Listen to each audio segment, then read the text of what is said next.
நம்ம திருப்பூரில் பார்த்திங்கன்னா ஒரு 5 ஏக்கர் பூமி விலைக்கு வந்திருக்குங்க. கம்பெனி பில்டிங் கட்டுறதுக்கும் நல்ல இடம் தாங்க. செம்மண் பூமிங்க. இது நாளைக்கு ஏதோ முதலீடாக வாங்கி போடலான்னு நினைக்கிறவங்களுக்கும் நல்ல பூமி தாங்க இது. வடக்கு கிழக்கு கார்னர் பூமிங்க. உங்களுக்கு 40 அடி தடத்தில் இருக்குங்க. ரோட்லேருந்து கட் ரோட்லேருந்து 2வது பூமியாக அந்த பூமி வருதுங்க. உங்களுக்கு பூமி எங்கே இருக்குன்னு பார்த்தீங்கன்னா, நீங்கள் மங்களத்துலேருந்து பல்லடம்பரம் ரோட்டில் 63 வேலம்பாளையங்க.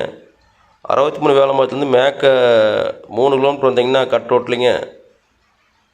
வளைவளத்துக்கு முன்னாடி இருக்குது இந்த பூமிங்க. மெயின் கட் ரோட்லேருந்து 2வது பூமியாக வந்துருக்கு. 40 அடி தடங்க. உங்களுக்கு ஒரு ஏக்கர் பார்த்திங்கன்னா 80 லட்ச ரூபா கேட்குறாங்க. நேராக இடத்தோட ஓனர்கிட்டயே இருக்குது இடம். வேணுங்கிறவங்க வாங்க, என்னோடய ஃபோன் நம்பருக்கு ஃபோன் பண்ணி நேரில் வாங்க. நேரில் காட்டுறேன். பிடிச்சிருந்ததுன்னா ஓனர்கிட்ட டைரெக்டாக பேசலாங்க. பூமி ஒரே ஸ்கொயராக இருக்குங்க. தெளிவான பூமிங்க உங்களுக்கு. வேறு ஏதோ உங்களோட இடம் விற்கணும்னாலும் சரிங்க, வேறு ஏதோ வாங்கணுன்னாலும் என்னை கூப்பிடுங்க.